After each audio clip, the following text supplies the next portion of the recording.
Felipe Solá, todos lo conocen, pero ¿ustedes se acuerdan que una frase que se suele usar en momentos medio tensos? Usted no sabe con quién está hablando. Y yo sé que estoy hablando con Felipe Solá, sé que es diputado de la Nación, pero hay un punto donde los periodistas no sabemos a veces en estos días con quién estamos hablando porque estamos jugando a la raspadita a ver quién es el gabinete, qué cargo va a tener. ¿Podemos confirmar que Felipe Solá es el próximo canciller de la Argentina? No, pueden confirmar que es lo que dicen todos los medios, y también puede confirmar que no aparece una desmentida, nada más que eso pueden confirmar. Por ahora. Perfecto, pero lo damos por hecho entonces, señor canciller. Not yet. Felipe, para hablar en supongamos inglés. entonces que sí, porque si no me quedo sin tema para arrancar. Piñera de un lado, la calle Pou ahora del otro. Bolsonaro arriba y al lado de Bolsonaro un gobierno trucho, boliviano, un gobierno de facto. ¿Eso beneficia el proceso que viene? ¿Lo perjudica? ¿Lo vuelve más complejo?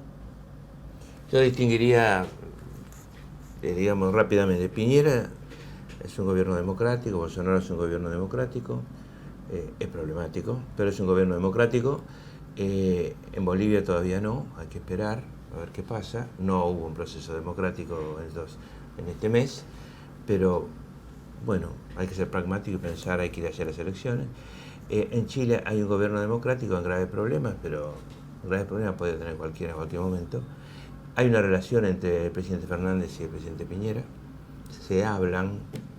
¿Qué quiere decir eso? Que existe lo más importante de todo y es que se conversa, ¿no? Como yo tengo una relación, digamos, incipiente, pero la quiero mantener con el canciller chileno. Digamos que bueno, y con Uruguay, el presidente Fernández lo conoce al presidente electo, Lacalle.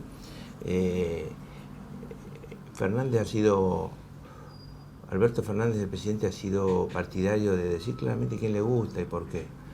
Pero también hay dos formas de usar la ideología. Una es que mi ideología, que supongamos que es una mochila que yo llevo, pensémosla así físicamente, que la llevo a veces con orgullo, a veces me pesa, la uso para sacarla de la mochila y ponerla entre vos y yo. Entonces viene el presidente de la calle y se le pone eso adelante, o viene o Bolsonaro o el que fuera. Eso es exactamente lo que no vamos a hacer. La ideología es una espalda y la relación es de frente, sin una ideología en el medio, sin una piedra en el medio. Desideologizar las relaciones externas, más con nuestros países hermanos, que son los que nos rodean. También es Perú hermano por historia, pero no nos rodea. Sí, habló de los limítrofes. Claro, lo que digo es entonces, al hombre que camina por la calle, lo que le interesa es, ¿vas a poder hacer algo que finalmente redunde en trabajo argentino o no? Esa es toda la pregunta. También para muchos la pregunta puede ser, ¿vas a hacer algo por el cambio climático? Porque piensan en sus hijos y sus nietos. Es válida esa pregunta. Son los dos grandes temas, ¿no es cierto? Y a eso hay que ocuparse. Y cuando a las 5 de la mañana, viste que a las 5 de la mañana ve todo negro, antes que salga el sol. Y tus problemas se transforman en Sobre grandes. todo si todavía no te acostaste.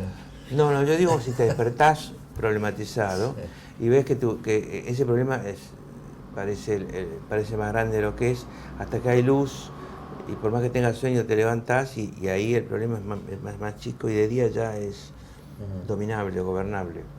Ese es el momento en pensar, ¿en qué estoy pensando? ¿En el problema con fulano? ¿En la mala relación con sultano? ¿En una interna? Yo estoy pensando en lo único que tengo que pensar, que es, ¿para qué estoy acá? ¿Para que haya más laburo en Argentina? Bueno, es así de simple. Ahora, más laburo en la Argentina y cambio climático, dijiste vos, dos cosas que tienen que ver con el futuro. Y que tienen cierta y te llevan también a hablar de la relación con Estados Unidos, ¿no? Porque hoy el que más decide de algún modo la economía argentina por la deuda y por su preeminencia en la región es Estados Unidos, y Estados Unidos es el que desconoce las bases de los tratados y los convenios por el tema del cambio climático. Sí, desde el punto de vista multilateral, que es lo que Estados Unidos está abandonando, tiende a abandonar las posiciones multilaterales. Naciones Unidas se queda en el Consejo de Seguridad, pero Naciones Unidas ha perdido bastante fuerza, lamentablemente. OEA se ha convertido en una pieza, digamos, que consulta testimonial. Digamos, todo lo consulta con Washington, ¿no? El grupo de Lima en Sudamérica se armó por su posición respecto a Venezuela, no por razones de comercio, de historia, de necesidad de inversiones mutuas, no. Solo se discute la cuestión Venezuela, como si fuera la única vara, o la única razón por la cual unirnos. Entonces, sí, vamos a tener nuestra propia política desideologizada con Sudamérica y con el mundo en general. Y con Estados Unidos, la orden de Alberto Fernández es la mejor relación que podamos tener.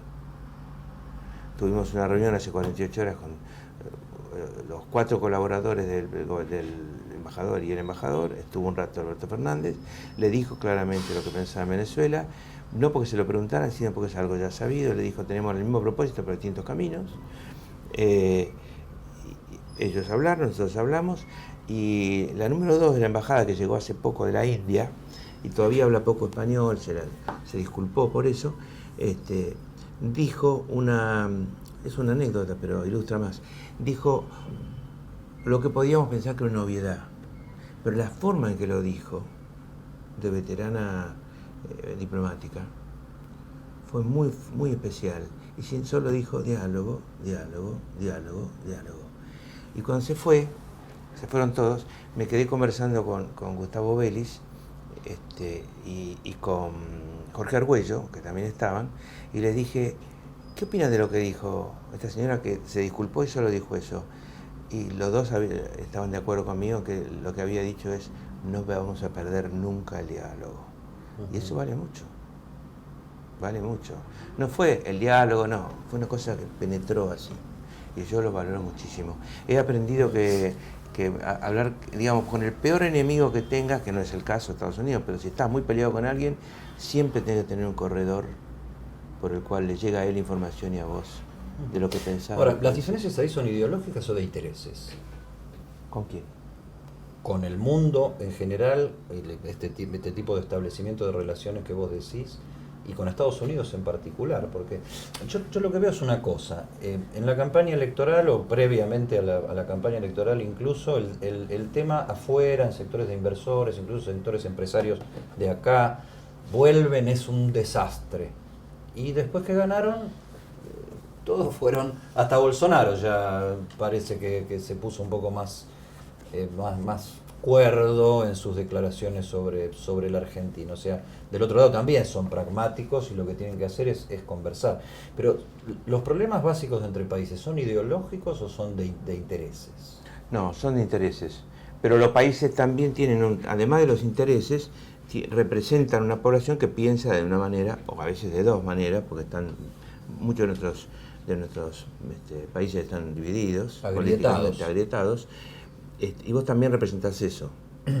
Es decir, no solo representás un interés comercial que es fundamental, que es crear trabajo, que es finalmente lo que te van a valorar, sino que también representás sentimientos. Ahora, lo que no tenés es que hacer que te influyan tanto como para que limiten una relación por temas ideológicos. Y en general los grandes movimientos son de intereses. Por ejemplo, los grandes movimientos que yo creo que hace Estados Unidos bajo el mando del presidente Trump son una forma muy salvaje de moverse, pero que tiene mucho más de primero te pego y después te pido documentos, que de llevar las cosas hasta el final. Trump amaga y vuelve, se pelea y se amiga. Entonces, ¿crea incertidumbre? Sí, crea incertidumbre. ¿Por qué reacciona así? Porque Estados Unidos estaba perdiendo poder. Mucho. Estados Unidos era muy deficitario en su balanza con la Unión Europea. La Unión Europea nunca dijo nada hasta que Estados Unidos se dio cuenta. Se dio cuenta, tomó medidas. Lo mismo estaba pasando con China. Entonces, hay una razón endógena, fuertísima, como la va a haber para la política exterior argentina. Nosotros, la mejor política exterior que podés tener es una buena política interior, ¿Cuál es uno de los objetivos, además de los que te dije? Argentina no es bien vista. ¿Por qué? Porque es origen de crisis permanentes y endeudamiento altísimo. Nosotros decimos, con razón, sí, miren el endeudamiento de los últimos 4 años, miren el aumento de pobreza, miren la caída de la riqueza, es decir, del Producto Bruto, sobre todo per cápita. Cae en los dos sentidos, pero per cápita es más grave, y per cápita es una década. La tendencia per cápita es una década ya, es una década perdida. Ahora de los 80, la década perdida. Hay que tener conciencia. Ahora yo digo, afuera, dirán la Argentina es así porque Macri la endeudó en 180.000 millones de dólares más, o tiene 4 millones y medio de pobres más, o dirán la Argentina es un problema. Bueno, tenemos que pensar en lo segundo. O dirán la Argentina es así porque Macri tal cosa y porque el gobierno que viene vamos a ver si va a pagar. Claro, pero además retrocede y tuvimos el 2001 y retrocede y tuvimos problemas, ¿no? Al borde del default con Alfonsín. Entonces, uno tiene que recuperar una credibilidad o un prestigio que está muy apagado. Vos decís, vos sos un político de muchos años de carrera, conocés mucho el peronismo, conocés mucho la Argentina, y hasta que se dé definitivamente por confirmado, serías el próximo canciller del país. Vos decís que en la política exterior no representás solo lo de los que te votaron, sino que también representás sectores que no te votaron. Explícame cómo es que un gobierno tan patético, según el discurso de ustedes, y yo coincido en gran medida, desde el punto de vista económico y social, saca apenitas más del 40% de los votos. Es una pregunta, es una respuesta difícil, no es una pregunta difícil. No lo sé, sí sé que la mayoría fueron a votar. No habían ido a votar y fueron a votar. Y de esos que fueron a votar, la gran mayoría votó por Cambiemos. ¿Por qué? Porque se creó un miedo. Un miedo a que un gobierno que hasta hace poco fue gobierno, hasta el 2015, volviera. Y esa idea de la vuelta es una idea en sí mismo negativa. Es positiva para todo aquel que diga no doy más con Macri, pero es negativa en el sentido de si vuelvo con lo que fui y a lo mejor peor, o con más enojo por la oposición que hemos tenido y la situación del país. Bueno, ese miedo yo creo que generó que fuera a votar gente que no había ido a votar, en su mayoría me parece de cierta edad para arriba. Eso explica una buena parte, sí, una buena parte de esos 2 millones de votos adicionales. El resto son los votos de los partidos chiquitos que sí, la gente los desecha en la primera vuelta, ¿no? A ver, para ir desmenuzando, ¿sigue pesando mucho el antiperonismo en la sociedad argentina? Sí, yo creo que el fenómeno del peronismo es un fenómeno fuertísimo de transformación. Y el fenómeno del antiperonismo es un fenómeno igual de fuerte de resistencia al peronismo. Solo que uno es más positivo porque va por transformaciones y el otro va por reaccionar. Pero los dos son fenómenos muy fuertes. Es más fuerte el peronismo, pero el antiperonismo merece ser estudiado y que haya algunos libros ya, porque lleva muchos años. Y ahí va la pregunta, porque les viene el desafío de gobernar y vos decís que van a gobernar atendiendo también a esos que no te votaron y que son bastantes, porque no son la mitad, pero se arriman, digamos, la mitad del país, la mitad de la población que vota. ¿Cómo representa un peronista al antiperonista? Para mí con actitudes y gestos. Uno puede estar muy enojado con cosas que hizo el gobierno, el endeudamiento, estas cosas que nos están pasando muy graves, pero no con sus votantes. No con sus votantes. Acordémonos del lunes 12 de agosto, al día siguiente de las elecciones de las PASO, con un resultado muy malo, 50-32, 48-32, no me acuerdo exactamente. El presidente Macri salió y dijo, y bueno, votan como votan, una cosa así. Eso es lo peor de todo, los votantes no tienen la culpa. Me acuerdo que en una época que yo era opositora al gobierno de Cristina Kirchner, desde el 2008 hasta el 2015. En realidad seguí siendo, después fui más opositor a Macri en el 2015, pero yo recuerdo que en ese momento una de las cosas que yo pensaba es tener mucho cuidado con las acusaciones de corrupción, porque eran de tal forma que ofendían a quienes los votaban, no al que había hecho un acto de corrupción, también al que creía en ellos. Si yo digo algo sobre el tema de Cristina Kirchner, no solamente la estoy ofendiendo a ella, sino también a millones de argentinos. Hay que entender eso. Y hay que entenderlo también para el lado de Cambiemos, ¿no? Por eso insistimos mucho más en el error ideológico, en el error de diagnóstico, el error de gestión, etcétera, antes que insistir en el gobierno de los chorros, porque eso derrumba la política, derrumba la credibilidad. Si antes hubo chorros y ahora hay chorros, y esta vez también fueron chorros de nuevo, y mañana va a haber chorros de nuevo, ¿por qué mañana no? Así que por el lado de la corrupción es fácil hablar y fácil destruir también, hay que tener mucho cuidado. Yo veo una cosa curiosa, los vi impactados por el resultado, pensaban que ganaban por más, Sí. y lo vi exageradamente exultante a Macri como casi como si hubiera ganado, cosa que en una construcción política de 4 años con un gobierno malo, el 40% no es poca cosa. ¿Pensaban ganar por más y eso los golpeó un poco? Pensábamos que se estaba resolviendo, sí, pensábamos ganar por más porque hay una vieja idea en el peronismo, aunque estoy recurriendo a figuras viejas, que es representar a un frente popular, del cual el peronismo es una parte, pero hay mucha más gente. Eso con el 50% contra el 32% lo podés empezar a construir. De la otra manera te marcan una división argentina muy fuerte, que te modifica, no las medidas, pero sí el tono que le tenés que dar a las medidas y el discurso con el que tenés que dirigirte a los argentinos. Lo que es innegable es el diagnóstico económico y social, innegable. Sí, y no estamos insistiendo por una razón, porque ya no estamos buscando ese es el problema. votos. O sea, el problema es la Argentina y la solución de los grandes problemas de la Argentina.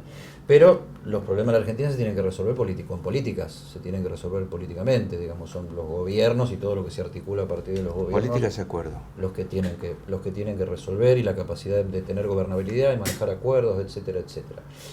Ahora, el tema también es con qué ínfulas asumís el gobierno, porque yo lo digo mirando a cámara, porque si la Argentina se dividiera entre peronistas y antiperonistas, yo me quedo del lado del peronismo, pero tengo el berretín de ser un poquito más sofisticado en mi pensamiento, pero esto no es una opinión sobre nadie, digamos. Pero yo creo que si en algún momento llegaron a soñar hasta con, algunos lo decían, con el 55%, ganar con el 55%. Tal vez hubiera sido malo eso. He oído mucho esa idea tuya. Yo pienso que no. ¿Por qué? Porque le tengo mucho más miedo a la situación objetiva argentina que encontramos que a lo de borde que pudiera tener un gobierno con el 55%. Los dos son factores de miedo, pero este miedo es mucho mayor, 40% de pobres, necesidad de trabajo. Que este gobierno tenga actitudes autoritarias o poco respetuosas de las minorías, etcétera, puede ser un peligro, pero el verdadero peligro está acá. Entonces, para mí era conveniente el 55%, obviamente. Como diría algunos, bien administrado. Sí. Volviendo mejores. Como bien diría, administrado. Claro. ¿No? Es como si tenés cara de pavo. Aguántatela si tenés cara de pavo, pero administrala bien. Claro, no hagas abuso de la cara. Claro. Felipe, ¿cuánto tiene que ver el resultado de la Argentina con lo que pasa en esta América Latina partida hasta incomprensiblemente internamente en bandos? O sea, Uruguay viene en paz, a la uruguaya, todos muy democráticos y tremendamente buenos, un empate técnico, se ganó por 2 votos la calle. Chile, un modelo exitoso con la gente explotando inesperadamente. Bolivia, creo yo que con alguna ayudita de Evo Morales, después de haber tenido un gobernazo, con una ayudita de Evo Morales se justifica un desastre imperdonable. Ecuador y Colombia, ¿no? Ecuador y Colombia y así, y Venezuela, que antes de ir al corte te voy a tener que decir Venezuela que te juegues porque me sacan la matrícula de periodista si no le pregunto a un peronista por Venezuela. Pero digo, ¿cuánto tiene que ver el resultado electoral también con una ola de fragmentación de las sociedades de una manera por lo menos novedosa? porque el gobierno, sea progresista o sea neoliberal, encuentra un nivel de confrontación del otro lado que cada vez se tiende a organizarse más. Le pregunté al expresidente Rodríguez Zapatero, que había ganado 2 veces la presidencia, si el día que ganó la presidencia, la primera, hace bastantes años, que fue cuando Atocha, ¿te acordás? Sí, Que a raíz de Atocha ganó. sí. Y la segunda no me acuerdo después. Sí, por la fake news de los servicios, claro, de cómo había sido y la segunda habrá sido 4 años después, 5 años después, creo que duran 5 años. Y le pregunté si él en la noche de la victoria, de la primera y de la segunda, si él imaginaba que estaba gobernando una España partida. Que en esa época no lo decíamos ni lo pensábamos. Me dijo absolutamente.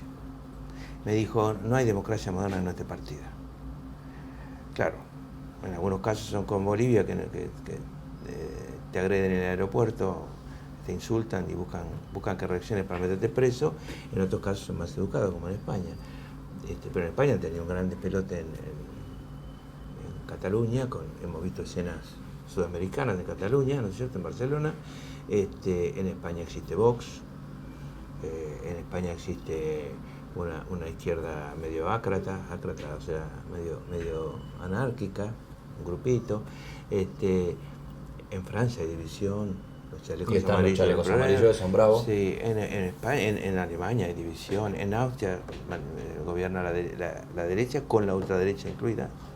En Inglaterra el Brexit ha generado un caos y no es por una división fomentada por todo lo que vimos, por el Big Data. Es decir, en el mundo hay un lío que está muy vinculado a condiciones de vida de las personas, alejamiento de la burocracia política de la vida cotidiana. ¿Por qué? ¿Porque son todos malos o porque hay que cambiar el método, el sistema de elección, el sistema de cómo se relacionan los elegidos con el pueblo? Fácil de decir, pero hay que pensarlo. En Chile lo están pensando. Y en América Latina hay una cosa que subyace, no tanto en Uruguay, que es una situación de pobreza e injusticia fuerte. Eso vale para Bolivia, que ha reducido mucho pobreza, vale para Chile, vale para Ecuador y vale para Colombia. Y vale para Venezuela, obviamente. Ahora, y vale para nosotros. Y vale para nosotros, pero estamos hablando de donde hay lío. Sí. Acá hay una situación muy preocupante, pero no hay lío. Ahora, hay situaciones nacionales. Por ejemplo, Uruguay. Tiene pobres Uruguay, tiene mucho menos que antes, etc. Uruguay lleva 12 años de Frente Amplio. Entonces, perder así, después de 12 años, es como perdió Felipe González con Aznar. Fue una victoria. La verdad es que venía ganando y al final le ganó por medio punto, después de 14 años de gobierno. Y además, con su habilidad, transformó la derrota en la conferencia de prensa en una especie de victoria. Y a mí me parece que es muy meritorio que el Frente Grande, después de estar 12 años, no sepa que no puede evitar un cansancio. Es otro tema de las sociedades modernas. A ver si cambiando un poco una vez que refrescamos. estás en el gobierno, trata de saber quién va a ser tu sucesor, tu aspirante a sucesor, y preparalo, y trata de no eternizarte vos, de no cansar. No más de 2. Sí, pero vos citaste 2 casos, ¿no? Porque citás a Felipe González y hay otros casos en el mundo, pero citamos a Uruguay también, que Uruguay lo tenemos tan cerquita y los resultados. Es un país acá. que se ha movido, y esta elección no es una elección para decir qué partido está Uruguay, sino está cansado, pero no tanto. Después de 15 años de empatar una elección, a lo que se ve, dentro de la sencillez del conjunto, es un país que es un éxito. Ha hecho una elección democrática en un medio democrático, en un ambiente democrático. Sí. Ellos dirán, a eso iba, porque cosa, ahí tanto de Felipe como también, que le tocó una etapa histórica muy difícil, porque era salir del franquismo, o sea, el post-franquismo. Pero ellos salieron estadistas, ¿no? O sea, Tabaré Vázquez sale estadista del gobierno. Hasta Pepe Mujica sale estadista del gobierno. Acá salimos chorros del gobierno. O acusados de chorro que también han sido estadistas, como Néstor Kirchner, ¿no?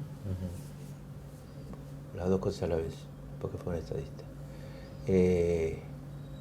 A su manera, Menem en su momento fue un estadista. Un estadista que generó hechos negativos, sobre todo en segunda presidencia, sí, pero era un presidente importantísimo.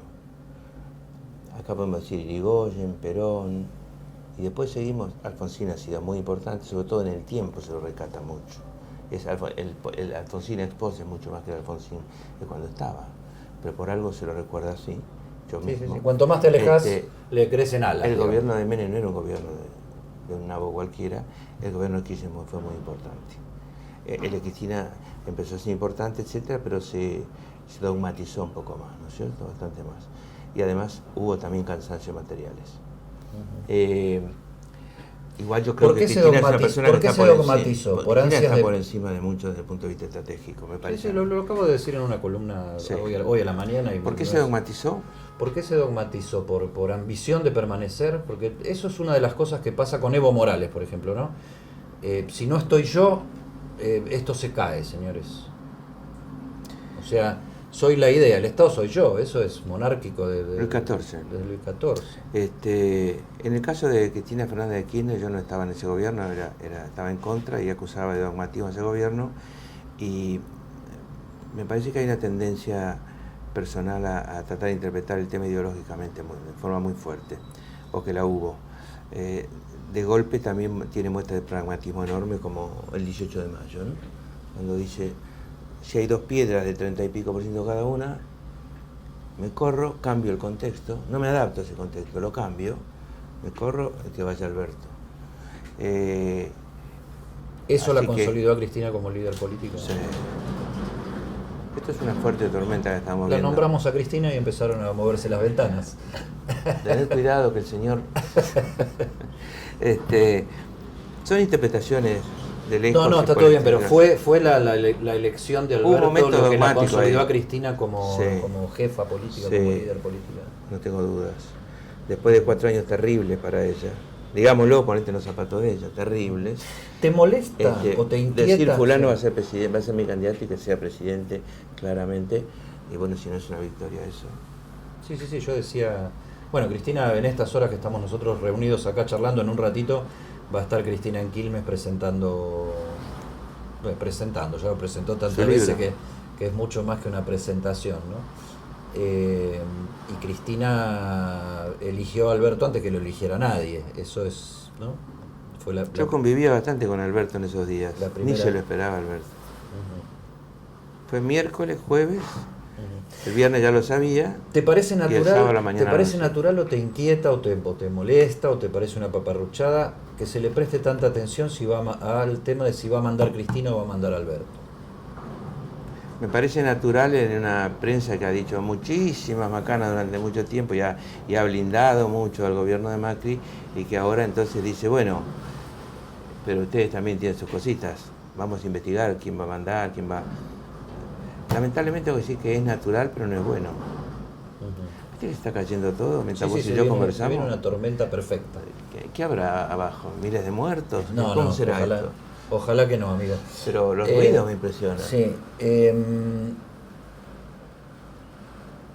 Pero es interesante. O sea, a mí no me gusta el juego de la raspadita de los ministros, me aburren las internas políticas en sí mismas porque te entiendo perfectamente. No me parecen interesantes, salvo en momentos como este donde lo que estás definiendo es un gobierno donde la mayoría de la gente es conocida por todos nosotros en funciones de gobierno, pero como rearmado de otra manera, ¿no? Como reinventado, como tiraste el Tetris para arriba. Hay muchos nuevos. Hay muchos nuevos, pero la mayoría son conocidos, ¿eh? Hay muchos nuevos y hay una nueva generación. Sí, por ejemplo, Guado de Pedro va a tener que ser ministro y ha sido un militante y un diputado.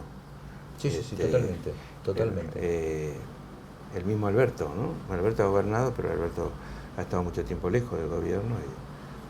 Sí, pero a lo que voy, más allá de esto Alberto, que era el presidente Alberto Fernández. El presidente Alberto Fernández. El excelentísimo señor presidente electo Alberto Fernández. A lo que iba no era esto, que era solo un comentario al margen, una subordinada, el tema de los conocidos que vuelven a gobernar, con obviamente nuevos que se suman. Me parece interesante la conversación de cómo se arma el gobierno, porque hay que garantizar gobernabilidad, hay que garantizar equilibrios. El gabinete va a expresar la presidencia de Alberto Fernández o va a expresar los acuerdos del Frente de Todos?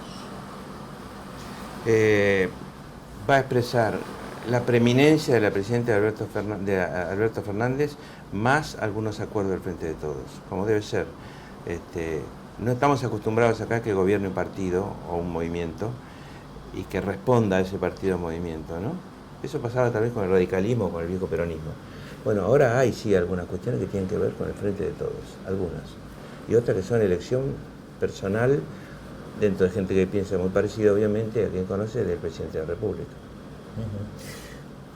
La Casa Rosada para Alberto, el Congreso para Kirchner y Máximo. Si no se ayudan, van muertos. Es sistémico el tema, absolutamente sistémico. ¿Pero el poder se reparte así o es un error verlo así? No, es que no es un reparto del poder, porque si es un reparto, en todo caso es un reparto de atribuciones. Vos laburás ahí, yo voy a laburar acá, pero es decir, de funciones, no de poder, de funciones. Ahora, si esto no revive, esto ha estado muerto. Esto es el Congreso para los televidentes. Si esto no revive, esto está muerto. Sí, es la oficina ¿De qué sirve, Felipe en el Congreso. ¿De qué sirve tener mucho poder acá si esto está cerrado, clausurado? No, esto tiene que tener mucha vida, mucho debate, mucha vida, y el Ejecutivo tiene que acostumbrarse a que a veces es molesto, a veces es cansador o a veces retrasa algunas cosas, pero que el Congreso tenga mucha vida y el Congreso mucha relación con las personas. No lo mencioné yo porque hay dos jugadores muy fuertes, Alberto y Cristina. Alberto, creo yo, más que nada todavía porque es el presidente electo de la Argentina y un presidente de la nación y ya está. No mencioné a Massa. ¿Cómo juega en ese equilibrio Massa? Bueno, porque sin Massa no ganaban tampoco, ¿no? No lo sé.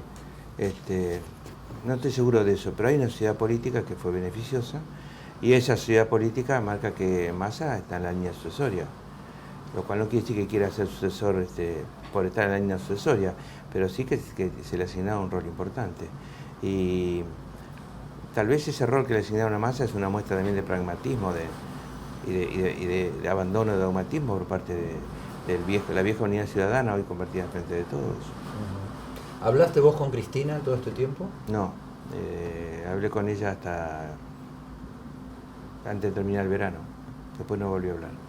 Hablé 4 veces con ella. O sea, ni en la campaña para las PASO, ni en la campaña... No, nos hemos saludado, hemos cambiado, pero no he sido interlocutor así, ni lo he buscado. Ajá. Es decir, lo he buscado, al principio lo busqué 2 o 3 veces, vi que ella estaba un poco en otra cosa y después vino el 18 de mayo. ¿Prefieren el 18 no verse, brumario, quedaron resquemores? Pues se han dicho cosas. No. Pasaron cosas, dijo Macri. Pasaron cosas, sí, pero después de casi 10 años de no vernos, me tocó verla el día de los cuadernos. Creo que te lo conté, no me acuerdo, pero estoy un poco repetitivo. Y el 1 de agosto del año pasado, después de muchos años. Y esa reunión fue totalmente afectiva. Siempre política, pero fue básicamente afectiva. Que era lo que necesitaba yo y es posible que ella también, pero yo lo necesitaba. Necesitaba primero restablecer una comunicación muy antigua y que había sido bastante entrecortada mientras yo era gobernador, y bueno, y habían pasado muchos años, muchas cosas que decirse.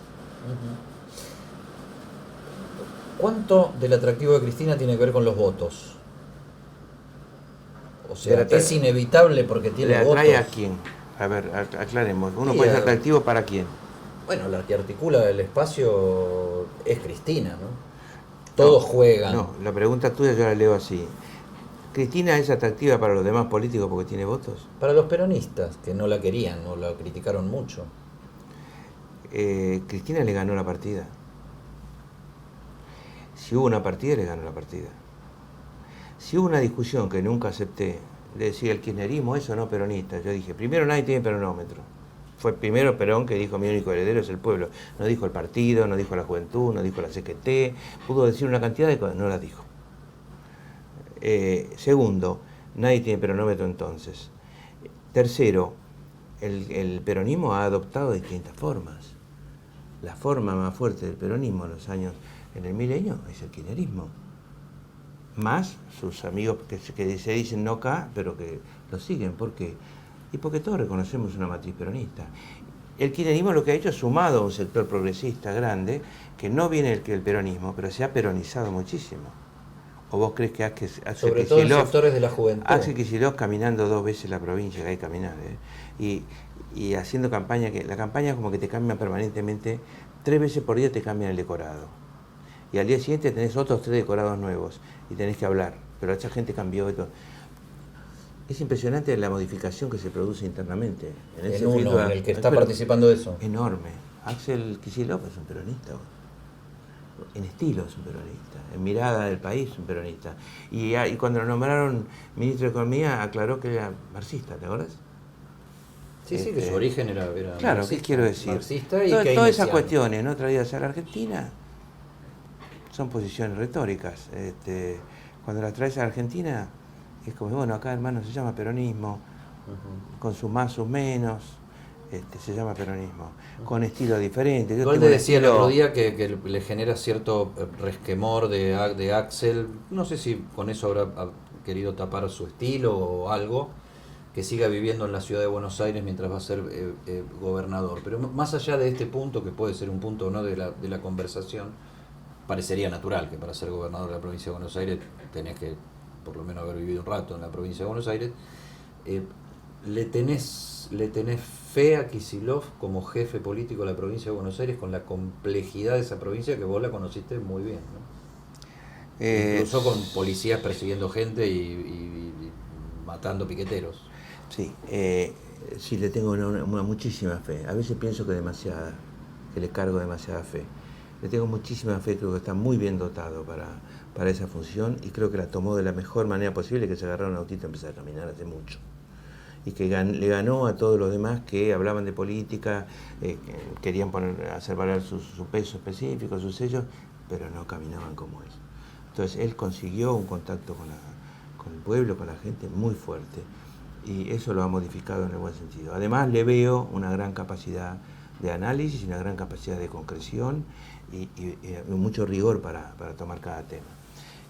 Y una sociabilidad enorme. Lo sentás enfrente a vos y es como si te hubiera conocido de toda la vida. Hablando. Ahora, vos lo pasaste, ¿no? Uno de los primeros días, si no el primero que te sentás en ese sillón de gobernador, caen unos señores de uniforme con la gorra acá abajo y le dicen, señor gobernador, venimos a ponernos a su disposición. Y después siempre termina siendo uno de los grandes problemas de la provincia, por ejemplo, la policía de la provincia de Buenos Aires. Sí, el problema es que ni siquiera llegan a verte. Se comunican con el ministro de manera muy formal y muy positiva de entrada, y si en algún momento tienen que mandar a decirte algo, te lo van a mandar a decir de una manera extraña. Cosa que a mí no me pasó. Tal vez me haya pasado alguna vez y me haya olvidado, porque sepan que olvidar lo malo también es tener memoria. Pero el principal problema, decía Fierro, el principal problema es que son 90.000. Nadie puede conducir. ¿Dónde hay un ejército de 90.000 tipos?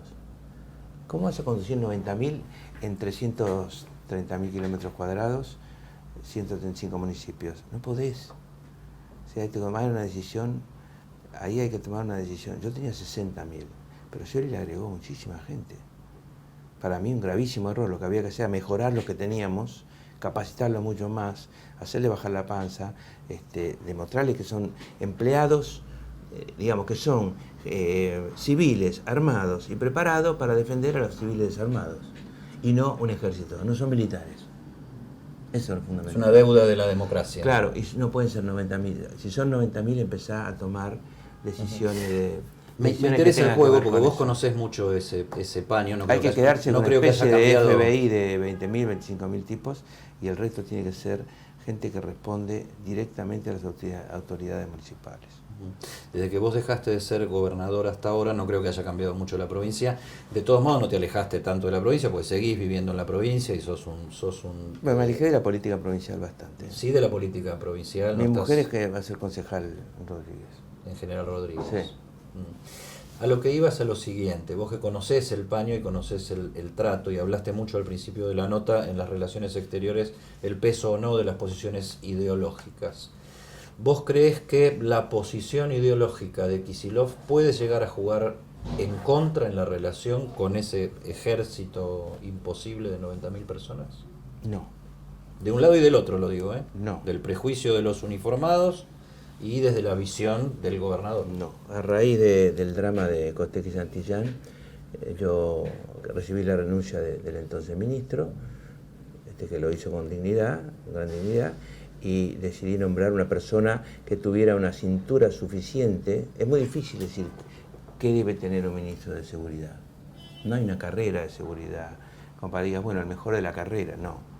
Entonces yo decidí que fuera alguien con mucha paciencia y cintura para enfrentarse con lo que yo esperaba fuera el conflicto social permanente en la calle. Después de junio del 2002, en un año como el 2002. Juan Pablo Cafiero, resistido, criticado, un comunista, ¿no? Las huevadas que escuché, bueno, innumerables, y durante toda su carrera. En lugar de tener nosotros, después de junio del 2002, un aumento de la protesta social en la calle, hubo una disminución muy grande de la protesta social en la calle y un aumento enorme de la delincuencia. Es decir, las cosas no son como vos esperás. Y a eso se tuvo que hacerle frente a Juan Pablo Cafiero. Estuvo un año, más o menos, hasta septiembre del 2000. Fue muy claro, con mucho valor físico y moral. Lo destaqué mucho en un libro que escribí, pero la verdad es que lo notable es que además, cuando se fue lo querían mucho, porque era justo. Era un tipo justo. Tenía Hoy códigos. es un tipo justo. Más que códigos, no se llevaba por prejuicio, sino que averiguaba bien lo que había pasado. Lo conté en muchas páginas del libro por cosas que viví con él y ese capítulo se llama Un ministro ejemplar. Bullrich Ritondo, política de seguridad en esta zona de la Argentina tan complicada. ¿Cómo la evaluás levemente, brevemente? Brevemente, sí.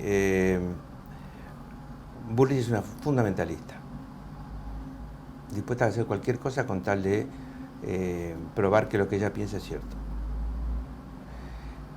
Ritondo es un peronista conservador, o un ex peronista, él se enojará si me oye decir esto, conservador, pero conserva mucho más ligazón con las personas y sobre todo con los dirigentes. Respeta mucho la dirigencia del conurbano, etc. Y esa ha sido su virtud dentro de lo que yo creo fue su gran déficit, que fue una ausencia de plan.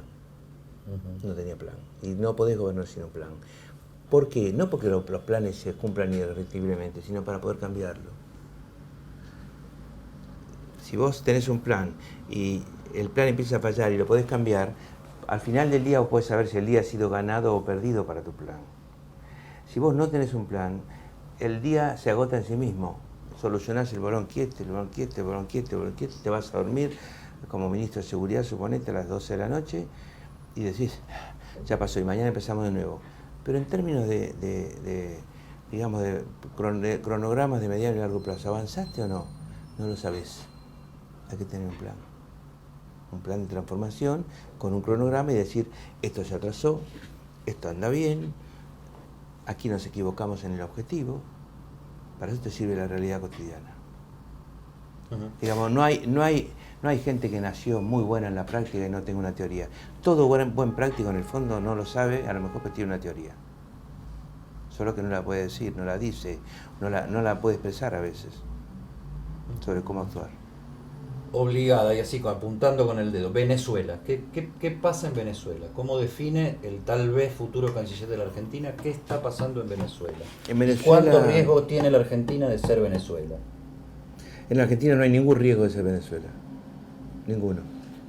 En Venezuela se explica por el apoyo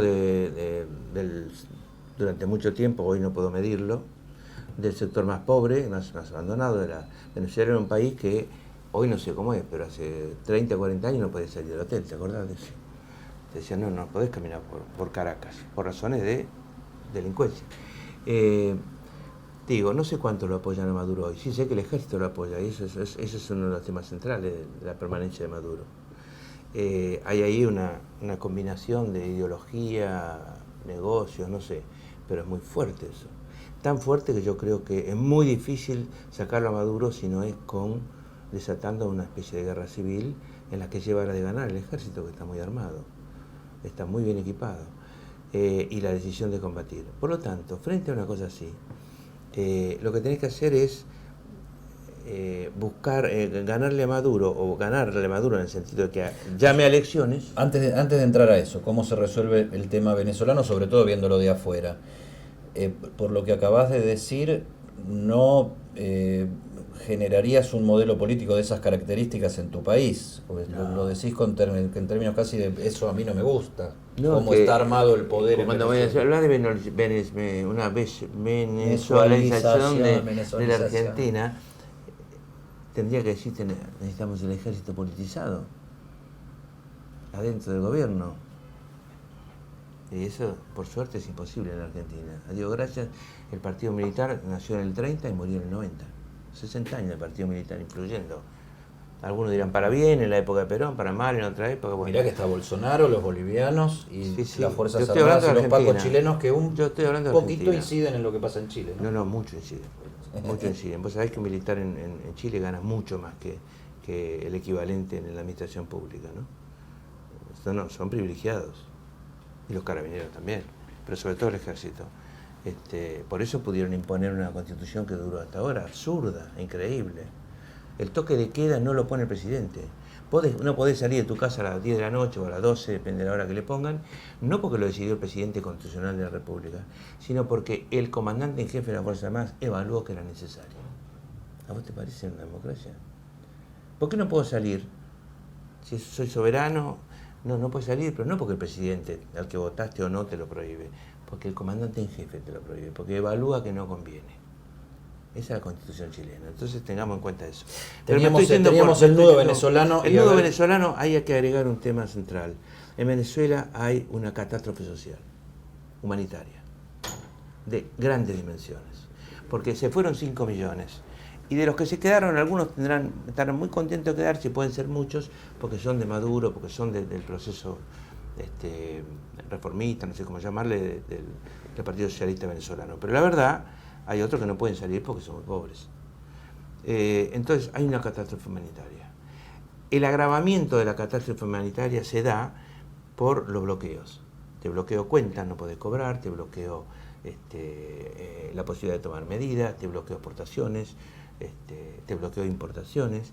Bueno, esos bloqueos que tanto le gustan al Grupo de Lima, o le gustaron, son un agravante absoluto para el pueblo venezolano, y en cambio lo que hacen con respecto a Maduro no lo debilitan, lo convencen de que no lo van a sacar de ahí. O sea, el bloqueo opera en contra de lo que se busca. Europa tiene un grupo que se llama Grupo de Contacto, acaba de designar a Enrique Iglesias, 88 años, mucha vitalidad, como el hombre, pero va a ser apoyado por el canciller de la Unión Europea, que desde hace unos días es Josep Borrell, o sea, un hombre del PSOE, canciller de España, ahora canciller de la Unión Europea. Ahí se viene una inmensa ayuda mundial de Naciones Unidas y la Unión Europea a Venezuela, que va a cambiar las relaciones del diálogo, porque la clave es que esa ayuda no puede ser manejada de ninguna manera por el gobierno y de ninguna manera por la oposición, y es un desafío enorme.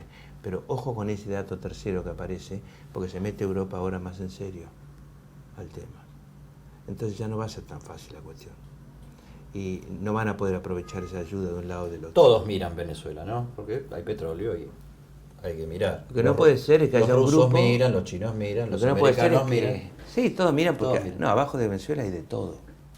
Venezuela ha sido tocada por la mano del Señor, porque abajo tiene todo tipo de minerales, no es solamente petróleo, es notable eso. Y se creó una mentalidad rentística en Venezuela, histórica.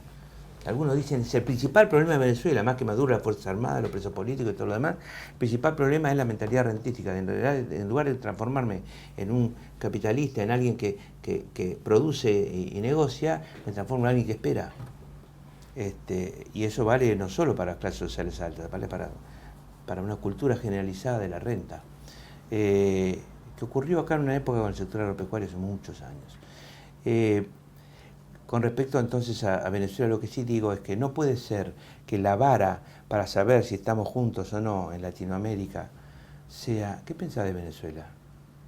Ah, vos pensás que es una dictadura y vos pensás que no porque tuvo un origen democrático, pero se transformó en autoritario. O sea, no aceptar la palabra dictadura. Ergo, vos sos bueno y vos sos malo, o vos sos malo y vos sos bueno.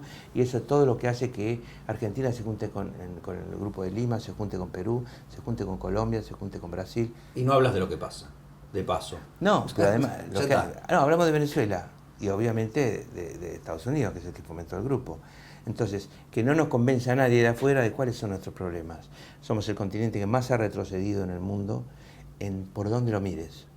Sudamérica, sobre todo, el subcontinente. En riqueza por habitante, retrocedido. África ha crecido en índice mucho más. de igualdad social. En injusticia, ¿no? Con algunos países increíbles como Chile. En número de patentes logradas, que es una forma de medir la modernidad y la ciencia y la tecnología. Patentes de inventos. Claro, la ciencia y la tecnología en un mundo que tiene... No te imaginas la cantidad de patentes del sudeste asiático. Bueno, nosotros vamos reduciéndonos por la década a década. En multilatinas, que Brasil tuvo bastante buenas y la Argentina ha tenido buenas también, todavía tiene algunas. Bueno, nos vamos reduciendo también en eso. Entonces, no es suficiente, esas razones no son suficientes como para estar unidos y ver qué se puede hacer en inversiones, qué se puede hacer en tecnología, qué se puede hacer en negocio, qué se puede hacer en comercio, bueno, y resolver nuestros problemas nosotros, como alguna vez nos pudimos resolver. No, lo único que nos plantean es, ¿qué piensan de Venezuela? Hay una engaña pichanga. Sí, hablemos de algo para no hablar de nada. ¿Se ve en el cuadro Francisco ahí, en la pared? Hay dos cuadros de Francisco. Es del año 14, 5 años. Uno que le regaló a Felipe. No, este se lo robó una agencia de publicidad que inventó esa frase que me encantó. Ajá. Cuando cumplió un año, Sí. Francisco, ¿no? Sí. Y aquel no llegó a leer. Este es un santo laico, sí. El de amarillo, que está con una lillera en la calle. Ese santo laico se llama Alfredo Moffat. Hace muchos años escribió varios libros, uno se llama Estrategia para sobrevivir en Buenos Aires, y después psicoterapia de grupo, etc. Vive así, no vive en la calle, ¿no? Pero vive para los demás, tiene 80 y pico de años, es mi amigo. Y ha trabajado conmigo con la familia de Cromañón hace muchos años. Hizo un estupendo trabajo. Las que vivían en provincia, porque había ocurrido en capital, pero había mucho de Matanza. Y él con trabajo en conjunto, rescató una cantidad de pibes que habían sufrido horriblemente y que habían visto morir a sus compañeros. Lo demás, bueno, Francisco de nuevo, yo haciendo de piloto cuando era ministro de Asuntos Agrarios hace 30 y pico de años. Y después te voy a leer esto para que lo recuerdes. ¿Pongo esto? ¿Se puede? Sí, cómo no. Sí, este es un viejo almacén, pero lo que dice ahí es otra cosa. Ahí dice, vida honesta y arreglada, tomar muy pocos remedios, y poner todos los medios en no alterarse por nada.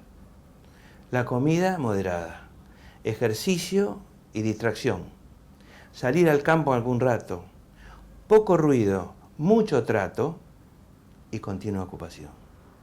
Y es los consejos hechos versos de la Escuela de Médicos Judíos de Córdoba, Andalucía, siglo XII.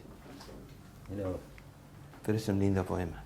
Sonaba gauchesco incluso. No, es que ya eran sabios, ya tenías esa sabiduría de no te calenté demasiado por nada, cuando no sepas qué hacer, salir a dar una vuelta, ahí salía al campo a un rato porque el campo estaba ahí nomás, no había conurbanos. Hace algo de ejercicio y distracción. Felipe, muy bueno, aparte te revelaste ahí como un recitador espectacular. Escúchame, ¿sos el que va a traer al Papa? No. Primero yo soy un fanático del Papa y no lo conozco. Apenas lo saludé 2 o 3 veces como cardenal Bergoglio. Como Bergoglio. Obispo. Sí, muy poco, porque yo me reunía con los obispos de la provincia. Bueno, pero si sos canciller, la Argentina tiene una relación con el Estado Vaticano. Y me muero de ganas de conocerlo, pero... Y tenemos tenemos un titular del Estado Vaticano peronista, aparte. Te quiero decir que tuve me frenó muchísimo ir a Roma el prurito de la foto con el Papa. Todos buscan la foto con Francisco. Claro, la foto con el Papa y el uso del Papa. Prefiero leerlo, masticarlo. ¿Le haría bien o mal a la Argentina que venga el Papa? Es una pregunta muy buena, creo que le haría bien ahora. A mí me preguntó hace mucho tiempo una persona muy llegada a él, un hombre de la iglesia, hace 4 o 5 años. Y yo le dije, bueno, la venida del Papa, no sé si no estábamos en el año 2015 de las elecciones, va a mover, calculo yo, va a mover emotivamente, emocionalmente a 15 millones de almas, sumando los jefes de familia y sus familias, hasta el chico más chiquito, el chico de 7 años, día del Papa. Es decir, 15 millones fue el cálculo que hice porque pensé en una inmensa misa en La Matanza, una inmensa misa en la 9 de julio, una en Salta, otra en Córdoba, otra en la Patagonia, no sé. Y pensé, ¿cuánta gente queda conmovida después de una semana del Papa acá? Y 15 millones. Entonces le dije, la Argentina es una antes de que llegue el Papa y otra después que se vaya.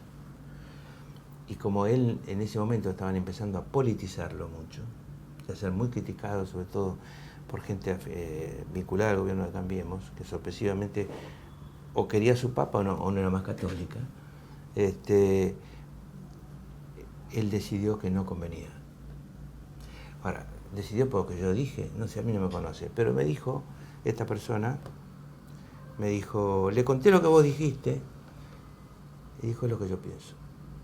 Entonces yo me sentí muy honrado. Ahora, no quiero ser el culpable que no haya venido, pero quiero que venga. Tiene 83 años. Pero te encantaría hacer algo para que venga. Sí, me encantaría que viniera y que fuera un comienzo de final de grieta. Y que muchos lo dejen de mirar como un papa peronista politizado, cuando es un hombre importantísimo en el mundo, está en otra cosa. Peronizaréis al mundo. Felipe, ¿te gusta viajar en avión? No tengo problema. ¿No? He viajado muchísimo en avión chico y en helicóptero. Demasiado. Desde los 36, que eran las campañas políticas iniciales, hasta... Bueno, dejé de andar me parece que vas a tener tener pase libre ahora, ¿no? Ahora ando mucho en auto porque vivo lejos. Claro. Tengo muchas horas de auto. ¿Y cómo sería esposa o pareja o compañera concejal y compañero canciller? Uno en el territorio y el otro dando vuelta por el mundo. ¿Eso ayuda al matrimonio o lo destruye? No, es un desafío muy fuerte para el matrimonio y ¿cuán fuerte es el desafío? Es más fuerte que ser canciller. Felipe Solá, canciller, por ahí. Nos vemos.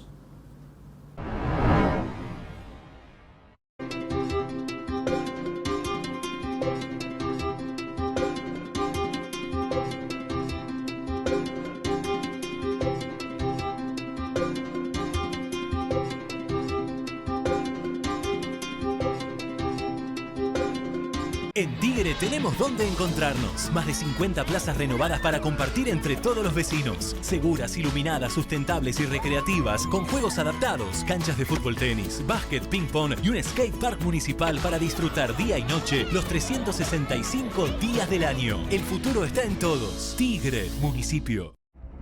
Desde el 2015, juntos, dijimos basta. Basta al narcotráfico, para que vuelva la tranquilidad a los barrios y a las familias. Ya hicimos más de 120.000 operativos y tiramos abajo más de 120 búnkers. Buenos Aires, provincia. Entre todos podemos más. ¿Sabías que en la ciudad, con la historia clínica electrónica, los médicos de todos los centros de salud cuentan con tus estudios clínicos para que puedas atenderte mejor y más rápido? Chatea con la ciudad para saber más. Vamos, Buenos Aires. La inflación actual está afectando a todos y cada vez es más difícil hacer las compras de todos los días. Hoy lo primero que hace una familia para salir adelante es achicar los gastos. En La Matanza te queremos ayudar. Te llevamos sin cargo hasta el mercado central y también te acercamos ferias barriales para que te rinda más la plata. En La Matanza te damos soluciones. Llegó Super Podemos, el programa de precios accesibles. Matanza avanza.